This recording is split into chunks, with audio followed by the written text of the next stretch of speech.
was too long. We're not saying what it was too long with. I'll give context. Yeah. So I was dating Chloe at the time, and she did a sit down interview, but we did not put it in out of respect for Chloe. However, the girl is a fucking wizard with words. She understands and knows me more than anyone ever, and her talking head quite literally made the film. Yes. Absolutely phenomenal. 10 out of 10. There is literally a 8-minute sequence where she talks about you and your journey of what you've had that entire year, and then cut it with like B-roll and context to what she was talking about.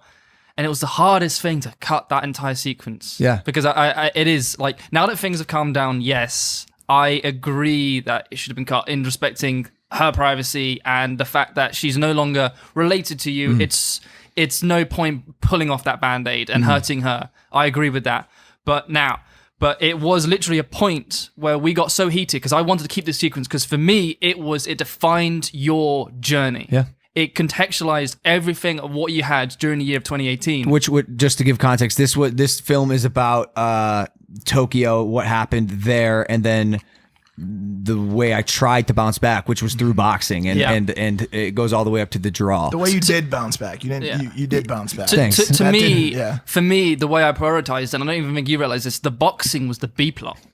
Facts. Yeah. Facts. Yeah, Facts. That was the B plot. That was the, okay, things got a little bit slow and a bit too emotional. Let's throw in a boxing montage. Yep. Cool. Yep. Great. But then what we did is essentially cut the entire A plot. And I think it is because if we want to talk about your journey in 2018 and how you've responded to Tokyo and Japan, do we have that position to be telling that story, or does this need to be someone outside? And that's something that is a great question that I wrestled with so much, because in many ways, if it's coming out of our camp, there's a chance it would appear biased. Yeah. Because we're making it, we're controlling the message.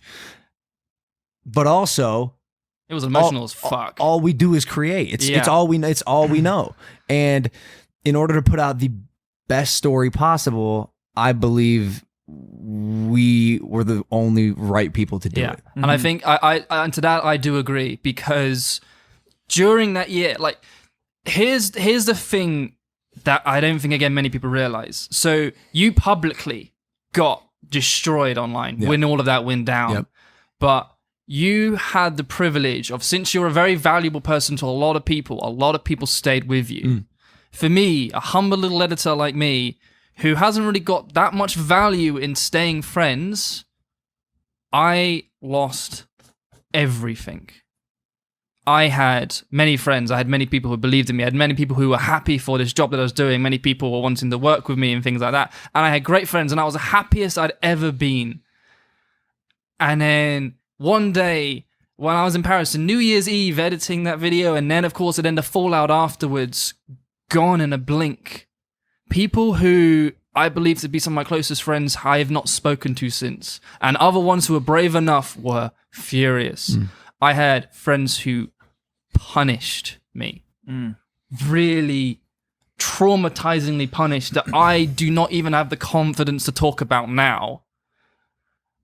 And I was on my own for the entire year. The only friend I had was my girlfriend, who even at the time, we even had ups and downs, and our relationship was over during that period as well. And then the only other friend I could confine with was my housemate, who, because of it, she fucking hated me as well, and she was stuck with me for an entire year because she can get herself out of the lease and whatever. And then I had friends who were stuck with me out of obligation, and I knew they were friends of me out of obligation because they were also friends of the housemate.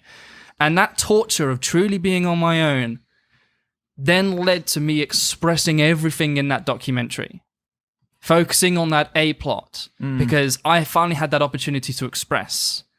And it was the most cathartic experience I've ever had in my entire life. It was incredible. I remember drafting, let's just say, the Chloe sequence, that whole 8-minute sequence where it just, everything made perfect sense. I fell on the floor crying because of, like, I finally managed to express myself. And then I think the biggest thing about it was, if I didn't have the opportunity to creatively express myself, I would not be here. So, as in contextualizing that, I wanted to be as a friend to Andy for his wedding. I wanted to be there for you for the fight. And in my mind, there was nothing else left. My life is ruined. Everything is over. It's time to go. And I knew exactly what to do, and I planned to do it on like August 27th, 2 days after your fight. I was it, gone. And then literally, you called me up August 27th or 28th or whatever, and it's like, hey, I want you to edit this. Because at the time, I thought you were going to edit it. Mm-hmm. I thought you were going to be editing this, and it was another project that I was like, I'm not going to be able to express it because like you edited the Be Here Tomorrow video. I wasn't emotionally ready at the time, but there was definitely, I apologize, you probably never knew, there's some resentment in the fact that you edited it. But again, I wasn't emotionally ready to edit that. But it was the fact that I edited this film genuinely saved my life. Wow. And that's why I was so passionate in not removing the footage and the content that saved my life. And it took me a lot of heart and a lot of just Courage to accept that as of now, that story is not going to be told. And the reason why I changed my mind is no one's really going to get the story that I told as much as I do. And so if I send this out, if we send that video out, people are going to be like, I didn't really get this bit, or I didn't really get that bit. I got it. And so I think it's kind of better that it's not been out now, because there was some hard cuts and there was some shots or moments where I throw you under the fucking bus in what we cut. And it was like, that was my emotional expression into that. And I think, I don't think many people would get. It was a bit too pretentious, basically, is what I'm trying to say. It was pretentious, a bit too up my own arse, but I'm happy that I managed to express myself. And I can still watch it. If I feel down, if I feel confused, I can still watch it, and I can still go, Hayden, you're really fucking good at what you're doing. You've still got a really fucking good future. Who gives a shit if no one's going to see this? You've done fucking great. Yeah. And you've got a great future. Just keep staying here. Yeah. First off, your self-awareness is improving vastly, especially all of ours are, but like it's cool to watch this evolution that is Hayden Hillier Smith. Because for me, you're right, I got fucking destroyed publicly, but my friends all had my back. And I almost wonder if it'd be worse if it was the opposite, which is what you experienced. It is. Where your friends left you and betrayed you and you had nothing. I was completely on my own. For me, my opportunity to redeem myself and make a comeback and I change who I was, which is the shell of where this new tree has had to start, was through boxing and continuing to make quality videos.